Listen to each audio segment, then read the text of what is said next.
নমস্কাৰ ডিডি অসমৰ দ্বাৰা প্ৰচাৰিত অৰ্ধ আকাশৰ অন্য এটি খণ্ডলৈ মই সৰ্বৰীয়ে সমূহ দৰ্শকবৃন্দক পুনৰবাৰ প্ৰীতি সম্ভাষণ জনাইছো অৰ্ধ আকাশৰ প্ৰতিটো খণ্ডৰ যোগেদি আমি কিছুমান বিশেষ আৰু গুৰুত্বপূৰ্ণ বিষয়ক উপস্থাপন কৰি তাৰ বিষয়ে আলোচনা আৰু চৰ্চা কৰিবলৈ চেষ্টা কৰো আমাৰ আজিৰ বিষয়টো তেনেই গুৰুত্বপূৰ্ণ কিন্তু স্পৰ্শকাতৰ অসমীয়া সমাজত একক নাৰীৰ জীৱন সংগ্ৰাম আৰু অধিকাৰ এই বিষয়টোৰ লগত সামঞ্জস্য ৰাখি আজিৰ খণ্ডটিৰ প্ৰাক্ষণত মই ডক্টৰ নিৰ্মল প্ৰভা বৰদলৈৰ দ্বাৰা ৰচিত এটি কবিতাৰ দুখাৰিমান উল্লেখ কৰিব বিচাৰিছো মই ব্যতিক্ৰম নহয় মই মাথো চিৰন্তন নাৰী যুগমীয়া ৰহস্যৰে ভৰা বিচিত্ৰ বৰ্ণালীৰ এক সহজ প্ৰকাশ এই সুন্দৰ আৰু সুকীয়া বিষয়টিত আলোকপাত কৰিবলৈ আজি আমাৰ মাজলৈ মাতি আনিছো এগৰাকী বিশেষ অতিথি তেওঁ হৈছে ঝাৰখণ্ড কেন্দ্ৰীয় বিশ্ববিদ্যালয়ৰ প্ৰাক্তন অধ্যক্ষ আৰু ল ৰিচাৰ্চ ইনষ্টিটিউট গুৱাহাটী হাইকোৰ্টৰ retired director doctor Jeuti Barua বাইদেউ নমস্কাৰ বাইদেউ আপুনি আমাৰ ষ্টুডিঅ'লৈ আহি ষ্টুডিঅ'ৰ শোভা বৰ্ধন কৰাৰ বাবে আপোনাক বহুত ধন্যবাদ আৰু শ্ৰদ্ধা জনাইছো মই তোমালোকক ধন্যবাদ জনাইছো কাৰণ এনেকুৱা এটা বিষয়ৰ ওপৰত ক'বলৈ যে দূৰদৰ্শনৰ মজিয়াত মোক এইখিনি সুবিধা দিছা মই তাৰ কাৰণে অতিশয় আনন্দিত হয় বাইদেউ আপুনি যেহেতু শিক্ষাৰ ক্ষেত্ৰখনৰ লগত বহু দিন ধৰি জড়িত হৈ আছে গতিকে আজিৰ অনুষ্ঠানটিত মই আপোনাক সুধিব বিচৰা প্ৰথম প্ৰশ্নটি হৈছে যে শিক্ষাৰ ক্ষেত্ৰখনত আপোনাৰ ইমান দিনীয়া যি অভিজ্ঞতা আৰু যাত্ৰা সেই বিষয়ে আমাক অলপ অৱগত কৰাব যাত্ৰা বুলি ক'লে কথাটো অলপ বেলেগ হ'ব আৰু অভিজ্ঞতাটো অলপ বেলেগ হ'ব এতিয়া অভিজ্ঞতাৰ বিষয়ে ক'বলৈ হ'লে প্ৰথমতে মই মোৰ অৰ্হতাটো ক'ব লাগিব মই চাবলৈ গ'লে একক নাৰী যিহেতু মোৰ স্বামী বিয়োগৰ সময়ত মই MSc এন্থ্ৰপলজিত MSc পাছ কৰি আইন পঢ়ি আছিলোঁ আৰু সিমানতেই মোৰ বিয়াৰ 1.5 বছৰৰ পিছতেই মোৰ স্বামী বিয়োগ হয় গতিকে মই আকৌ এটা নতুন জীৱন আৰম্ভ কৰিবলগীয়া হ'ল জীৱনটো এনেকুৱা ধৰণে আৰম্ভ কৰিবলগীয়া হ'ল য'ত মই খালি পঢ়া শুনাই কৰি থাকিবলগীয়া হ'ল আৰু এটা কথা উল্লেখযোগ্য যে সেইটো বছৰ আছিলে 1975 আন্তৰ্জাতিক নাৰী দিৱস আমাৰ ভাৰতবৰ্ষত সকলোতে উদযাপিত কৰিছিল প্ৰথমবাৰৰ কাৰণে আৰু আমাৰ অসমতো আমাৰ স্বৰ্গীয়া ইন্দিৰা মিৰি বাইদেউ আৰু স্বৰ্গীয়া সুশীলতা ৰায়চৌধুৰী বাইদেউ তেওঁলোকৰ নেতৃত্বত আমিও আমাৰ অসমত এই দিৱসটো পালন কৰিছিলোঁ আৰু মোৰ স্বামী বিয়োগ হৈছে জানুৱাৰী মাহত আৰু সেইটো বছৰতেই আন্তৰ্জাতিক নাৰী দিৱস তেওঁলোকে মোক জোৰ দিছে যে তুমি আমাৰ ৰচনা প্ৰতিযোগিতা এখনত ভাগ ল'ব লাগিব অংশ ল'ব লাগিব মই আচৰিত স্বামীক হেৰুৱা মোৰ কেইদিনমান হৈছে মই এতিয়া ৰচনা এখন লিখিম কেনেকৈ এইবিলাক কথা ভাবি চিন্তি থাকোঁতেই তেওঁলোকে ইমানেই জোৰ দিলে যে মই তেওঁলোকক না কৰিব মই নোৱাৰিলোঁ গতিকে মই কি পঢ়িলোঁ কি নপঢ়িলোঁ কেনেকৈ লিখিলোঁ বিষয়টো আছিলে আকৌ মহিলাৰ উন্নয়নত মহিলাৰ ভূমিকা সেইটো বিষয়ে লিখিবৰ কাৰণে মই অলপমান পঢ়া শুনা কৰিবলগীয়া হ'ল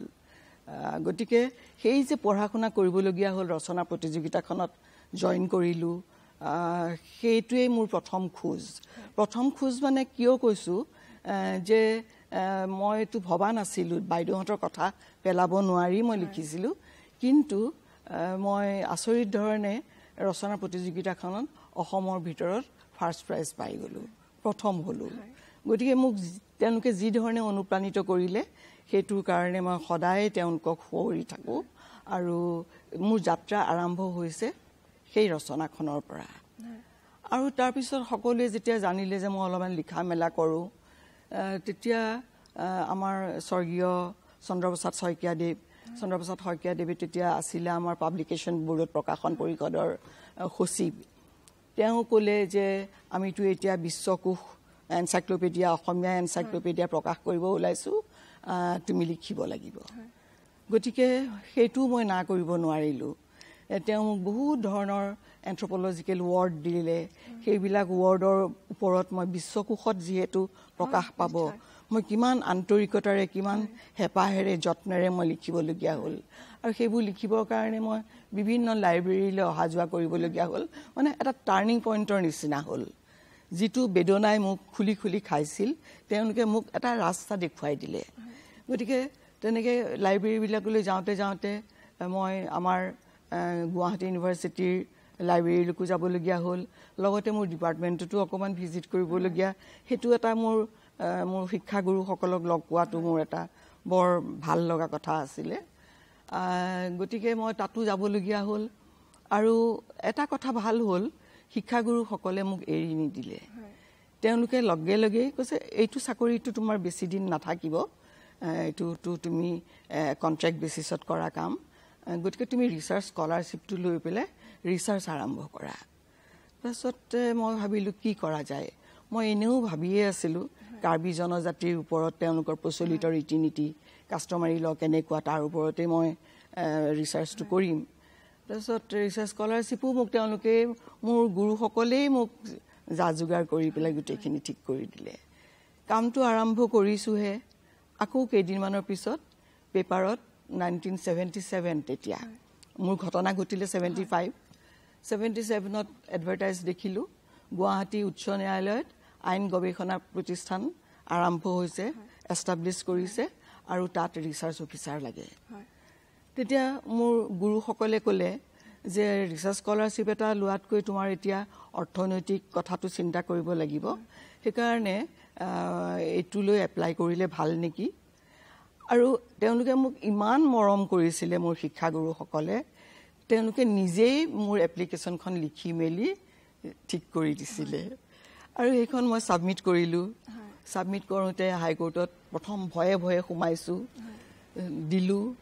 দিয়াৰ পিছত মোকতো ইণ্টাৰভিউলৈ মাতিলে পাই গ'লোঁ আচলতে পোৱাৰ এটা কথাও আছিলে মই ইতিমধ্যে কাষ্টমাৰী লৰ ওপৰত কাৰ্বি জনজাতিৰ ওপৰত কাম আৰম্ভ কৰিলোঁ গতিকে তেওঁলোকে মোক বহুত ধৰণৰ কথা সুধিলে কেনেকৈ মেনেজ কৰিম আপোনাৰ সন্তানটিক এৰি থৈ যাব পাৰিবনে এইবিলাক সুধিলে আৰু ব্যক্তিগত কথা সেইটো পাই গ'লোঁ পাই যোৱাৰ পিছত ৰিচাৰ্চ অফিচাৰৰ কামটো পাই যোৱাৰ পিছত লাহে লাহে মোৰ গোটেই উত্তৰ পূৰ্বাঞ্চলৰ যিমান জনজাতীয় সমাজ আছে তেওঁলোকৰ কাষ্টমাৰী লটো আমাক মানে নৰ্থ ইষ্টাৰ্ণ কাউন্সিলে সেইটো এটা প্ৰজেক্ট দিছিলে ডাঙৰ প্ৰজেক্ট তেতিয়া মোৰ এইবিলাক কন্ট্ৰাক্ট বেচিছৰ কাম দৰমহা মাত্ৰ 750 আৰম্ভ হৈছিলে তাৰপিছত 1000 তাৰপিছত 1500 এনেকুৱা ধৰণে মই অভিজ্ঞতা গোটালোঁ খোজ দিলোঁ নতুন বাটত তাৰপিছতে লাহে লাহে মই নিজৰ চিন্তাধাৰাবিলাক কৰিবলৈ আৰম্ভ কৰিলোঁ কাৰণ 700 টকা সেইখিনি সময়ত বহুত আছিলে ভাবিলোঁ যে কি কৰা যায় কাষ্টমাৰী লৰ ওপৰত যিহেতু মোৰ চাকৰিটোৱেই তেতিয়াহ'লে মোৰ ৰিচাৰ্চৰ বিষয়টো মই সলায়েই দিওঁ নেকি কাৰণ ইতিমধ্যে মই একক নাৰী হিচাপে নিসংগ নাৰী হিচাপে মই বহুত ধৰণৰ সমস্যাৰে জৰ্জৰিত হৈ পৰিছিলোঁ তেতিয়া মই মোৰ শিক্ষাগুৰুসকলৰ লগত কথা পাতিলোঁ আৰু বিশেষকৈ প্ৰফেচাৰ ভাগৱতী অন্নদাচৰণ ভাগৱতী তেওঁ তেতিয়া মেক্সিকোত আছিলে তেওঁলৈ চিঠি লিখিলোঁ যোগাযোগ কৰিলোঁ ছাৰ এনেকুৱা তেনেকুৱা কথা চাকৰিটোৱে আৰু মোৰ গৱেষণাৰ বস্তুটো একে হৈ গ'ল গতিকে মই ভাবিছোঁ একক নাৰীৰ ওপৰত অসমীয়া হিন্দু সমাজত নিসংগ নাৰী এই টপিকটোৰ ওপৰত যদি মই ৰিচাৰ্চ কৰিব পাৰোঁ তেতিয়াহ'লে আমাৰ অসমীয়া অন্য মহিলাসকলো উপকৃত হ'ব কাৰণ এতিয়া মই যিমানখিনি অভিজ্ঞতা আহৰণ কৰিছোঁ একক নাৰী হিচাপে এটি সৰু সন্তান কেঁচুৱা এটা 5 মহীয়া মই যিখিনি অভিজ্ঞতা আহৰণ কৰিলোঁ সেইবিলাক নিশ্চয় অন্যৰ কাৰণেও কামত আহিব আৰু অশিক্ষিতা মই বাৰু সেইখিনি সময়ত MSc পাছ কৰি ল পঢ়ি আছিলোঁ কিন্তু গাঁৱৰ অশিক্ষিতা মহিলাসকলৰ কেনেকুৱা হ'ব আৰু লগতে মোৰ মনলৈ এইটো আহিলে যে মই এগৰাকী বিধৱা মহিলা ঠিক তেনেকৈ পৰিত্যক্তা মহিলা এগৰাকী বা গোটেই জীৱন অবিবাহিত হৈ ৰৈ যোৱা মহিলা এগৰাকী তেওঁলোকৰ অৱস্থা তেওঁলোকতো নিসংগ নাৰী মই যিখিনি খলাবমাৰ মাজত সোমাই পৰিছোঁ যি ধৰণে মই জীৱনত জৰ্জৰিত হ'বলগীয়া হৈছে নিৰ্যাতন বুলিয়ে ক'ব লাগিব সেইখিনি সময়ত কাৰণ আজিৰ পৰা 50 বছৰ সমাজখন যথেষ্ট বেলেগ আছিলে তেতিয়া মই ভাবিলোঁ যে মোৰ এইটো ছাবজেক্টেই ভাল হ'ব আৰু নতুন হ'ব আৰু সমাজে উপকৃত হ'ব গতিকে মই সেইটো সলাই মোৰ এইটো ছাবজেক্টলৈ মই গুচি আহিলোঁ নিসংগ নাৰী আপুনি নিজৰ মনপুত বিষয় এটাত শিক্ষাৰ ক্ষেত্ৰত এটি নিজা পৰিচয় গঢ়ি তুলিবলৈ আপোনাক কিহে অনুপ্ৰেৰণা যোগাইছিল আচলতে চাবলৈ গ'লেতো পিতৃ মাতৃ মোৰ তেতিয়া জীয়াই আছিলে অৱশ্যে তেওঁলোক যথেষ্ট বয়সস্থ কিন্তু পঢ়াৰ ক্ষেত্ৰত তেওঁলোকে বৰ উদগনি জনাব জানিছিলে যে যি হ'ল পঢ়ি শুনি তই ভাল মানুহ হ'ব লাগিব সমাজত থিয় হ'ব পাৰিব লাগিব, আত্মনিৰ্ভৰশীল হ'ব পাৰিব লাগিব। আৰু লগতে মোৰ ছাৰ বাইদেউসকল, শিক্ষাগুৰুসকলে যেনেকুৱা ধৰণে মোক মানে কটন কলেজত মই পঢ়িছিলোঁ তাৰ ছাৰ বাইদেউসকল বা আমাৰ ইউনিভাৰ্চিটি গুৱাহাটী বিশ্ববিদ্যালয়, তেওঁলোকেও মোক ইমানেই সহায় কৰিলে যে নহয় তুমি এইখিনি শেষ কৰিবই লাগিব। গতিকে মই চাকৰিও কৰি আছোঁ আৰু মই মোৰ নিজৰ পঢ়া শুনাও কৰি আছোঁ, কাৰণ মই জানিছোঁ যে মই আত্মনিৰ্ভৰশীল নহ'লে নহ'ব। যিমানখিনি সমস্যাৰ সন্মুখীন হৈছিলোঁ এইখিনি বাইদেউ অলপতে উল্লেখ কৰিছে যে আপোনাৰ স্বামীৰ বিয়োগৰ পিছত আপুনি বহুখিনি ঘাত প্ৰতিঘাত আৰু প্ৰত্যাহ্বানৰ সন্মুখীন হ'বলগীয়া হৈছিল। গতিকে সেই সময়ৰ স্বামীহাৰা নাৰী এজনীৰ দৃষ্টিৰে তেনে আন বহুতো নাৰীৰ কাহিনী আপোনাৰ দৃষ্টি, আপোনাৰ অনুভৱেৰে সেই বিষয়ে আমি অলপ জানিব বিচাৰিম। মই মোৰ নিজৰ উপলব্ধি, নিজৰ অনুভৱেৰে মই তেওঁলোকৰ জীৱনটো জুখি চাইছিলোঁ। কাৰণ মোৰ প্ৰথম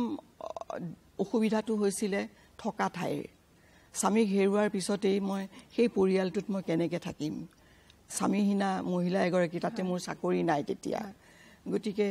প্ৰথম অসুবিধাটো হৈছিলে মোৰ বাসস্থানৰ কথাটো। মই ক'ত থাকিম, কেঁচুৱাটোক মোক কোনে ডাঙৰ দীঘল কৰিব, কেঁচুৱাটোৰ লালন পালন কোনে কৰিব, মোৰ অৰ্থনৈতিক সমস্যাৰ সমাধান মই ক'ত পাম, মই লগে লগে চাকৰি এটা ক'ত পাম। আৰু ক'বলৈ মই এতিয়া লাজ নকৰোঁ, কাৰণ মই সৰ্বসাধাৰণ আমাৰ গ্ৰাম্য জীৱনৰ যিখিনি মানুহক মই লগ পাইছোঁ তেওঁলোকৰ আগতো কৈছোঁ যে মই এটা টকা 20 টকা এটাও মই হাত পাতি ল'বলগীয়া হৈছিলে মানুহৰ পৰা। কাৰণ সেইখিনি সময়ত মোৰ বেবীটোৰ মানে গ্লেক্সৰ টেমা এটা কিনিবলৈ মোৰ 20 টকা লাগিছিলে। কোনোবাই সেই 20 টকা এটা দিয়ে, তাকো মই হাত পাতি লওঁ। কোনোবাই কিবা এটা বস্তু লৈ আনে যি দৰকাৰী হয় সংসাৰ চলাবলৈ, তেনেকৈ মানুহবিলাকে আনি দিছিলে। আৰু কাপোৰ কানিৰ অৱস্থাটো তেতিয়া সেইখিনি সময়ততো বহুত নিয়ম আছিলে। 50 বছৰৰ আগৰ কথা, সেইটোতো সকলোৱে জানেই যে বগা কাপোৰ পিন্ধিবই লাগিব। কিন্তু মই এজনী কইনা, তেতিয়া কইনাৰ সাজবোৰেৰে মই বগা কাপোৰ কেনেকৈ পিন্ধিম, ক'ত পাম মই বগা কাপোৰ কিনিবলৈ, মোৰ টকা পইচা ক'ত। মই আজৰি সময়ত কৰিছিলোঁ কি, মোৰ যিবোৰ মেখেলা চাদৰ আছিলে উজ্জ্বল ৰঙৰ পাৰি লগোৱা, সেইবিলাক কাটিবলৈ চেষ্টা কৰিলোঁ। কাটি মেলি সেইবোৰ বগা কাপোৰৰ ৰূপ দিলোঁ। মই তেনেকৈ পিন্ধা কাপোৰৰ যোগাৰ কৰিছিলোঁ। আৰু তাৰ পিছতো চিন্তা কৰিলোঁ যে এই যে কটু বাক্য কিছুমান মোৰ কাণত পৰিছিল, সন্মুখত নহ'লেও মই লোকৰ আগত আলোচনা কৰা সেইবোৰ মই শুনিছিলোঁ যে অমংগলীয়া, কুলক্ষণীয়া, নহ'লেনো 1.5 বছৰৰ পিছতেই স্বামীহাৰা হ'ব লাগেনে, কিয় এনেকুৱা হ'ল। সেই কথাবিলাকে মোৰ অন্তৰ কেনেকুৱা ধৰণে চুই গৈছিলে। সেইকাৰণে সেই অভিজ্ঞতাৰেই মই অন্যৰ জীৱন জানিবলৈ চেষ্টা কৰিলোঁ। আৰু সেইকাৰণে মোৰ যিখন থেচিছ মই বনালোঁ নিঃসংগ নাৰীৰ, সেই নিঃসংগ নাৰীত মই য'ত য'ত আমাৰ অসমীয়া মহিলাসকলে অলপ বেছি ধৰণে কাম কৰে, ইণ্ডাষ্ট্ৰিয়েল ষ্টেট আমাৰ চানমাৰীত যিটো আছে, তাত বেছিভাগেই মহিলা। শিক্ষক শিক্ষয়িত্ৰী স্কুলবিলাকত যিবিলাক বিদ্যালয় অনুষ্ঠান, সেইবিলাকত বেছিভাগেই শিক্ষয়িত্ৰীসকল মহিলা। এনেকৈ ক'ত ক'ত মই একক নাৰী বিচাৰি পাম, তেনেকুৱা ধৰণৰ ঠাইবিলাক মই বিচাৰি ল'লোঁ। আৰু লৈ তেওঁলোকৰ জীৱন অধ্যয়ন কৰিলোঁ। মোৰ সেই গৱেষণাত মই 110 গৰাকী মহিলাৰ জীৱন অধ্যয়ন কৰি ক্লাছিফাই কৰিছোঁ। তেওঁলোকৰ লিভিং এৰেঞ্জমেণ্ট, তেওঁলোকৰ ছ'চিঅ' ইকনমিকেল প্ৰব্লেম, তেওঁলোকৰ ৰিলিজিয়াছ, কাৰণ এইবিলাক বহুত ধৰণৰ কথা আছে, খোৱা বোৱাৰ পৰা আদি কৰি পিন্ধা উৰালৈকে। কাৰণ মই শুনিছিলোঁ যে মোক মচুৰ দাইল খাবলৈ দিয়া নাছিলে। বিধৱা মহিলাই মচুৰ দাইল নাখায়। আৰু অম্বুবাচীৰ সময়তো কথা বিষম। অৱশ্যে সেইখিনি সময়ত মইতো মা দেউতাৰ ঘৰলৈ উভতি আহিবলৈ মই বাধ্য হ'লোঁ। কিন্তু যিবোৰ মই দেখিছিলোঁ, অম্বুবাচীৰ সময়ত পানী, তাৰ আগতেই পানীখিনি 3 দিনৰ কাৰণে ঠিক কৰি থ'ব লাগিব, মাটিত ভৰি দিব নোৱাৰিব ইত্যাদি বিভিন্ন ধৰণৰ। আৰু সেইবিলাক মই মানিম কেনেকৈ? তেতিয়াতো মই অলৰেডি চাকৰি অলপমান যা যোগাৰ কৰিছোঁৱেই, চাকৰি এটা কৰি আছোঁ। গতিকে মই যেন বাচি গ'লোঁ সেইখিনি নিয়ম পালন নকৰাকৈ। তাতে মাহঁতৰ তাত থকাৰ কাৰণে মই বিধৱাৰ যিখিনি নিয়ম কানুন অৱশ্যে বগা কাপোৰখিনি পিন্ধিছিলোঁ পিন্ধিবলৈ মোৰ আৰু অন্য কাপোৰ নাছিলে আৰু লাহে লাহে দেখিলোঁ মোৰ ল'ৰা ডাঙৰ হ'ল 5 মহীয়া কেঁচুৱা 5 বছৰ হ'ল সি মোক সুধিবলৈ ল'লে যে তুমি কিয় সদায় এনেকুৱা কাপোৰ পিন্ধা মই তাক কি ক'ম মোৰ উত্তৰ দিবলৈ নাছিল আৰু সেইকাৰণে মই লাহে লাহে কাপোৰবিলাক সলনি কৰিবলৈ আপোনাক পৰৱৰ্তী প্ৰশ্নলৈ আগবাঢ়িব বিচাৰিম যেহেতু আমাৰ সমাজখন ইমান বেছি নিষ্ঠুৰ আছিল আগতে আমাৰ মহিলাসকলে বহুতো আইনী অধিকাৰ আপুনি আইনৰ ক্ষেত্ৰত মহিলাসকলৰ শিশুসকলৰ আইনী অধিকাৰৰ বিষয়ে কাম কৰি আহিছে গতিকে বিভিন্ন ক্ষেত্ৰত সংঘাতময় পৰিস্থিতিত যাতে আমাৰ শ্ৰোতা দৰ্শকসকলে আৰু মহিলাসকলে নিজৰ বাবে থিয় দিব পাৰে তেনে এনে কোন ধৰণৰ মৌলিক আইনী অধিকাৰসমূহৰ বিষয়ে আমাক অলপ জনাব আইনী অধিকাৰ মানে মই গোটেই জীৱনটো কিজানি আইনী অধিকাৰৰ ওপৰতেই চাগে মই ভাষণ দিবলগীয়া হ'ল কাৰণ লাহে লাহে মই যেতিয়া এইবিলাক পাছ কৰিলোঁ কাগজত লিখিবলৈ মই ধাৰাবাহিকভাৱে অসমীয়া মহিলাৰ বা মহিলাৰ অধিকাৰ হিন্দু মহিলাৰ অধিকাৰ ইত্যাদি যেতিয়া মই লিখিবলৈ ল'লোঁ সেইবিলাক পঢ়ি পঢ়ি মানুহে মোক অলপমান চিনি পোৱা হ'ল তাৰপিছত সমাজ কল্যাণ বিভাগ যেটো আছে আমাৰ তাততো বিভিন্ন গাঁৱৰ পৰা মানুহবিলাক আহে গাঁও পঞ্চায়ত আমাৰ পঞ্চায়ত ডিপাৰ্টমেণ্ট যেটো আছে পঞ্চায়ত বিভাগে মোক মাতিবলৈ ল'লে গাঁৱৰ মানুহবিলাকক শিক্ষা দিবৰ কাৰণে তাৰপিছত নিপচিড নামৰ এটা অৰ্গেনাইজেশ্যন আছে তাত মই কথা ক'বলগীয়া হ'ল তাৰপিছত এডমিনিষ্ট্ৰেটিভ ষ্টাফ কলেজত মই লেকচাৰ দিবলগীয়া হ'ল আৰু শুনিলে তুমি আচৰিত হ'বা অকল গাঁৱৰ মহিলাই নহয় তেওঁলোক মোৰ যিসকল ছাত্ৰ ছাত্ৰী আছিলে মই এনেকৈ ধাৰাবাহিকভাৱে আইনৰ কথা শিকাবলৈ তেওঁলোক উকিল হাকিম মানে কোনোবা কল্যাণমূলক সংগঠনৰ প্ৰেচিডেণ্ট ছেক্ৰেটাৰী এনেকুৱা ধৰণৰ গতিকে ইমান ডাঙৰ ডাঙৰ মানুহকো যে মই এনেকৈ শিকাবলগীয়া তেওঁলোক সেইখিনি সময়ত মোতকৈ বহুত ডাঙৰ IAS পৰীক্ষাত পাছ কৰিছে তেওঁলোকক ট্ৰেইনিং দিব লাগে মই যাব লাগিব ষ্টাফ কলেজলৈ ACS পাছ কৰিছে তেওঁলোকক মই বুজাবলৈ যাব লাগিব আইনৰ অধিকাৰ গতিকে এনেকৈ আইনৰ অধিকাৰৰ ওপৰত কওঁতে আৰু লিখোতে মোৰ এখন কিতাপেই হৈ গ'ল গতিকে মোৰ এতিয়া মানে মহিলাৰ কাৰণে আইনৰ অধিকাৰ তেনেকুৱা এখন মোৰ কিতাপ অলৰেডি মোৰ প্ৰকাশ হৈয়ে গ'ল আৰু প্ৰতিটো বিষয়ে মই ইতিমধ্যে মোৰ প্ৰকাশ হৈ গৈছে যোৱা 21 চনত মোৰ 4খন কিতাপ মই প্ৰকাশ কৰিলোঁ কাৰণ ভাবিলোঁ নিসংগ নাৰীৰ ওপৰত মই ইংৰাজীতেহে লিখিছোঁ অসমীয়া মানুহে পঢ়িব ক'ত গতিকে সেইখন নিসংগ অসমীয়া হিন্দু সমাজত নিসংগ নাৰী সেইখন এখন কিতাপ মই অসমীয়াতে কৰিলোঁ যাতে আমাৰ গাঁৱৰ মহিলাসকলে পঢ়িব পাৰে 2 নম্বৰ কিতাপ মই লিখিলোঁ এই যে এতিয়া যে ক'লোঁ মই যেটো অসুবিধা আইনী অসুবিধা আইনী হেৰি যিখিনি লাগিব আইনৰ অধিকাৰ সেইখিনি লিখিলোঁ তাৰো এখন কিতাপ প্ৰকাশ পালে 3 নম্বৰ কৰিলোঁ মোৰ এই জীৱন নাটৰ 25 বছৰ মই কি সংঘাত কেনেকৈ মই অভাৰকাম কৰিছিলোঁ কেনেকৈ মই পাৰ কৰিছিলোঁ কেনেকৈ মোৰ সুখ দুখ নিৰ্যাতন চকু পানী আনন্দ এইবিলাক মোৰ কেনেকুৱা ধৰণে মানে পাৰ কৰিবলগীয়া হৈছিলে তাৰ ওপৰত এখন লিখিলোঁ জীৱন নাটৰ 25 বছৰ আৰু তুমি শুনি ভাল পাবা যেতিয়া মোৰ চাকৰিৰ 25 বছৰ সম্পূৰ্ণ হ'ল 25 বছৰ সম্পূৰ্ণ হোৱা কাৰণে এই দিৱসটো উদযাপন কৰিছিল অৰুণাচলৰ ইটানগৰৰ সাৰ্কিট হাউছত আমাৰ অৰুণাচলৰ জনজাতীয় মহিলা পৰিষদৰ সদস্যসকলে তেওঁলোকে তাত আপং বিলাইছে তেওঁলোকে তেওঁলোকৰ সুৰেৰে গান গাইছে মই কেনেকৈ জনজাতীয় সমাজত পাহাৰৰ বুকুত দৌৰি দৌৰি কেনেকৈ মই এইবিলাক কাম কৰি মই 25টা বছৰ সম্পূৰ্ণ কৰিলোঁ কৰিব লাগিছিল অসমত কিন্তু মোৰ এইটো দিৱস উদযাপন কৰিছে ইটানগৰত গতিকে এইবিলাক মোৰ অনুপ্ৰেৰণা আৰু কৰিম আৰু সেইকাৰণে মই চাকৰি কৰা যেন মোৰ জীৱনত অনুভৱেই নকৰিলোঁ যেন মই কিবা এটাৰ মাজত সোমাই গৈছোঁ সুৰংগটোৰ ভিতৰত সোমাই গৈ মই ওলাবগৈ লাগিব আৰু বাকীবিলাককো মই পথ দেখুৱাই যাব লাগিব আপোনাৰ সিংগল ওমেনৰ কিতাপখনত আপুনি উল্লেখ কৰিছে যে একক নাৰীসকলক সামগ্ৰিকভাৱে বহুতো ভাগত বিভক্ত কৰিব পাৰি আৰু সকলোৰে নিজৰ নিজৰ ধৰণৰ সংগ্ৰাম থাকে কিন্তু এই সামাজিক সজ্জাটোত একক নাৰীসকলক সেক্লুডেড বা পৃথক বুলি তেওঁলোকক অনুভৱ নকৰাই সামাজিক সজ্জাটোত অন্তৰ্গত ইনক্লুডেড অনুভৱ কৰাবলৈ আমি এজন দায়বদ্ধ নাগৰিক হিচাপে আমি কি কৰিব পাৰো আমি এৱেৰনেছ প্ৰগ্ৰাম কৰিব লাগিব আমি সজাগতা কঢ়িয়াই আনিব লাগিব তেওঁলোকক বুজাব লাগিব যে তোমালোকো মানুহ হয় তোমালোকৰো কৰিবলগীয়া জীৱনৰ বহুত কাম আছে গতিকে অকমান যদি আমি অনুপ্ৰাণিত কৰো অধিকাৰবিলাকৰ বিষয়ে যদি তেওঁলোকক জ্ঞান দিওঁ মই আশা কৰো তেওঁলোকক আমি পাৰিম বহুত এতিয়াও আগবাঢ়ি আহিছে কিছুমানে জানে নিজৰ আমাৰ আইনী অধিকাৰৰ বিষয়ে তেওঁলোকে বহুতখিনি এতিয়া জনা হৈছে সেইটো এটা মোৰ কিন্তু কথা কিছুমানত যেনেকৈ আমি এগৰাকী মহিলাক পূজাৰী এজনে ফুট দি গৈ থাকোঁতে দুগৰাকী মহিলাক এৰি যাব তেনেকুৱা ধৰণৰ কথা কিছুমানত উপায় নাই সামাজিক সজ্জাটোৱে সেনেকুৱা কিন্তু এইটো ময়ো সন্মুখীন হৈছোঁ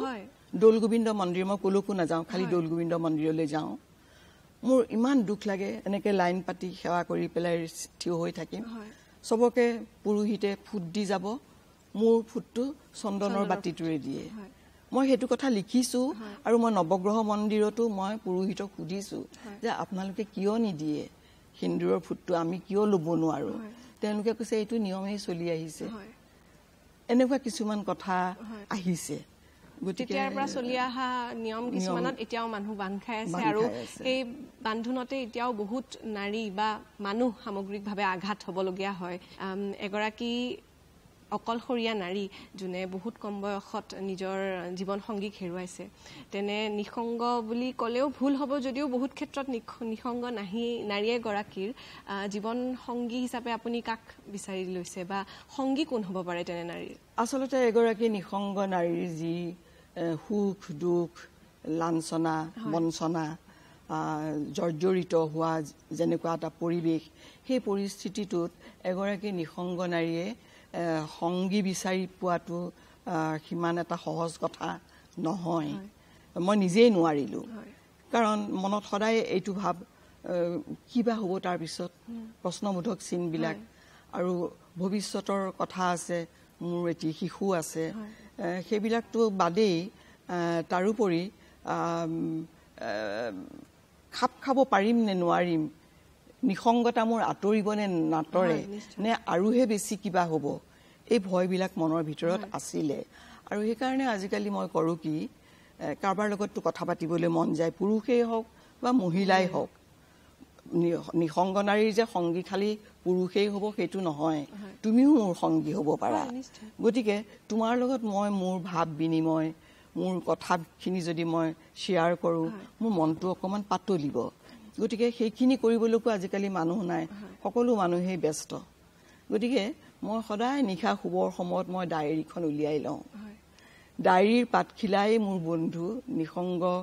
মহিলা এগৰাকীৰ কাৰণে মোৰ সংগী হৈ পৰিছে আৰু ডায়েৰীৰ পাততেই গোটেই দিনটোৰ পোৱা নোপোৱাৰ হিচাপ সুখ দুখ চকুলো আনন্দ যিমানখিনি পাইছোঁ সেইবিলাক মই ডায়েৰীৰ পাতৰ লগত মই কথা পাতোঁ আৰু সেই কথা পাতোঁতে এতিয়া মোৰ কিমান বছৰ হৈ গ'ল এতিয়া মই এটা ডাঙৰ এইটো এটা প্ৰজেক্ট হিচাপে লৈছোঁ যে সেইবিলাক মই এতিয়া ডায়েৰী প্ৰচেছিঙত মই হাত দিছোঁ সেই বয়সৰ পৰা তেতিয়াৰ পৰা এতিয়ালৈকে সমাজৰ পৰিৱৰ্তন মই তাত প্ৰতিফলিত কৰিবলৈ হয়তো পাৰিম গতিকে সেইবিলাক কামতেই মই ব্যস্ত হৈ আছোঁ আৰু এটা কথা তোমাক ক'ব পাৰি যে মনত যিবোৰ অনুভূতি অনুভৱ সেইবিলাক কেতিয়াবা মোৰ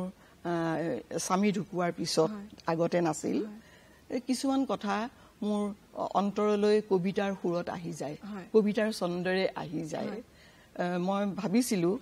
মই কথাটো ক'ব লাগিব যে নিসংগ নাৰীৰ সংগী অকল ডায়েৰীখনেই নহয় কবিতাও হ'ব পাৰে কাৰণ আজৰি সময়ত মই সেই কবিতাবোৰ পঢ়োঁ তুমি যদি অকণমান সময় দিব পাৰা মই অকণমান পঢ়ি শুনাওঁ কাৰণ তেতিয়া মই যেতিয়া মই এইটো লিখিছিলোঁ 1983 কিমান বছৰৰ আজিৰ পৰা 40 বছৰৰ আগত মই তেতিয়া শিলচৰৰ পৰা মিজোৰামলৈ যাবলৈ গাড়ীৰে যাব লাগে মানে মিজোৰামলৈ ডিৰেক্ট ফ্লাইট নাছিলে সেইকাৰণে শিলচৰলৈ গৈ তাৰ পৰা গাড়ী লৈ যাব লাগে এবাৰ গ'লোঁ তেনেকৈ মিজোৰামৰ জনজাতিৰ মাজত কাম কৰিবলৈ যাওঁতে দেখিছোঁ গাড়ীখনেৰে শুকান পাতবিলাকৰ ওপৰেদি ফাগুন মাহ চলি গৈ আছে শব্দ খৰাপাতৰ শব্দ গাড়ীখন চলি গ'লে অট'মেটিকেলি শুকান পাতৰ শব্দ মনটো অলপ বেয়া লাগিছে নিজকে এনেকুৱা লাগিছে যেন হয়তো আমিওতো খৰা পাতেই আমাৰনো কোনে খা খবৰ লৈছে বা কোনে কি কৰি দিছে সেইকাৰণে এইটো মই লিখিছিলোঁ এনেকুৱা ধৰণে খৰাপাতৰ বেদনা দূৰণিৰ গাঁৱলৈ যোৱাৰ পৰত একা বেকা বাটৰ দাঁতিত চকু মাথো থৰ হয় সেউজীয়া জিলমিল পাতৰ আগত অভিভূত হয় মন ৰঙা বগা নহ'লে বা হালধীয়া বেগুনীয়া বনৰীয়া ফুলৰ ৰূপত পাহাৰীয়া নিজৰাৰ ঝিৰঝিৰ শব্দই মৃদুমধু ছন্দই কানে কানে কৈ যায় বৈ যোৱা সিহঁতৰ গতিৰ খবৰ দি যায় বতৰা মনৰ নিজৰাৰ শব্দত ফুলৰ ৰূপত নহ'লে বা মৃদু সুবাসত আৰু সেউজ পাতৰ সেই বা লাগি নাচি উঠা মনৰ মাজত কিয় মই পাহৰিছোঁ ফাগুনৰ বতাহত সৰি পৰা সৌবোৰ শুকান পাতৰ নীৰৱে গোপনে ৰখা বেদনাৰ কথা খুব সুন্দৰ বাইদেউ আমি কবিতাৰেই আৰম্ভ কৰিছিলোঁ আৰু কবিতাৰেই শেষ কৰিবলৈ লৈছোঁ আপোনাৰ খৰাপাতৰ বেদনা কবিতাটিয়ে খুব অনুপ্ৰেৰণা যোগাইছে বুলি আমাৰ দৰ্শকসকলক আমি আশা কৰিছোঁ এইখিনিতে মই চমুকৈ এটা প্ৰশ্ন সুধিবলৈ বিচাৰিম বৰ্তমান খুব বহুলভাৱে চৰ্চিত এটি বিষয় হৈছে ফেমিনিজম নাৰীত্ববাদ গতিকে মই আপোনাৰ উপস্থিতিত এনেকুৱা হ'বই দিব নোৱাৰোঁ যে নাৰীত্ববাদৰ বিষয়ে এটাও প্ৰশ্ন নুসুধাকে আপোনাক যাব দিব নোৱাৰোঁ আপোনাৰ দৃষ্টিভংগীৰে এই বহুলভাৱে প্ৰচাৰিত সমাজত এতিয়া বিষয়টিত আপোনাৰ মতামত কি ফেমিনিজম ৱৰ্ডটো এতিয়া অতি গুৰুত্বপূৰ্ণ বিষয় হৈ পৰিছে মহিলাৰ কাৰণে আৰু আমাৰ সংবিধানেও ভাৰতীয় সংবিধানেও আমাক বহুত ধৰণৰ অধিকাৰ দিছে সকলোতকৈ ডাঙৰ অধিকাৰটো দিলে right to life and liberty যিটো আৰ্টিকল 21ত আছে গতিকে আমি মহিলাসকল অকণমান জাগ্ৰত হৈছোঁ আমি আগবাঢ়ি আহিছোঁ আমাৰ অধিকাৰ সাব্যস্ত কৰিবলৈ বুলি সেইটো খুব ভাল কথা হৈছে কিন্তু তাৰ লগত মই এটা কথা মই কিন্তু বুলি ক'ব লাগিব যে হয় অধিকাৰ সাব্যস্ত কৰিবলৈ তোমালোক আগবাঢ়ি আহা আমাৰ সমতাৰ অধিকাৰ আছে সেইটো আমাক লাগে কিন্তু সেই বুলি সেইখিনি কৰিবলৈ যাওঁতে নাৰীগৰাকীয়ে যাতে পাহৰি নাযায় তেওঁৰ নাৰী সুলভ কমনীয়তা মই সেইটো বিচাৰোঁ কাৰণ এগৰাকী নাৰী মানে মাতৃ জাতি সদায় দয়া ক্ষমা কষ্ট সহিষ্ণুতা এইবিলাক গুণৰ অধিকাৰী গতিকে আমি নাৰী বুলি পাহৰি যাব নালাগিব মোৰ আজিৰ এই মঞ্চৰ জৰিয়তে মই আমাৰ মহিলাসকলক সেইটোৱেই অনুৰোধ কৰিব খুজিছোঁ যাতে তেওঁলোকেও নিজৰ নাৰীসুলভ কমনীয়তা বজাই ৰাখি তেওঁৰ নিজৰ যিটো সাংবিধানিক অধিকাৰ সেইটো সাব্যস্ত কৰিবলৈ আগবাঢ়ি যায় নিশ্চয় খুব সুন্দৰ বাইদেউ আপোনাৰ অভিজ্ঞতা আৰু জীৱন দৰ্শনৰ পৰা আমি আশা কৰিছোঁ আমাৰ দৰ্শকসকলে নিজৰ জীৱন যুদ্ধত জীৱন সংগ্ৰামত আৰু দক্ষতাৰে আগুৱাই যাবলৈ যাতে তেওঁলোকে অনুপ্ৰেৰণা লাভ কৰে ইয়াৰে কামনা কৰি মই আৰু বহুতো প্ৰশ্ন লৈ আহিছিলোঁ কিন্তু সময়ৰ নাটনিৰ বাবে সুধিব নোৱাৰিম কিন্তু আমি আশা কৰিছোঁ আমি আপোনাক আকৌ পাম আধৰুৱা প্ৰশ্নবোৰ আকৌ যাতে আলোচনা কৰিব পাৰোঁ ইয়াৰে কামনা কৰি আজিৰ অনুষ্ঠানটি ইমানতে সামৰণি মাৰিছোঁ ধন্যবাদ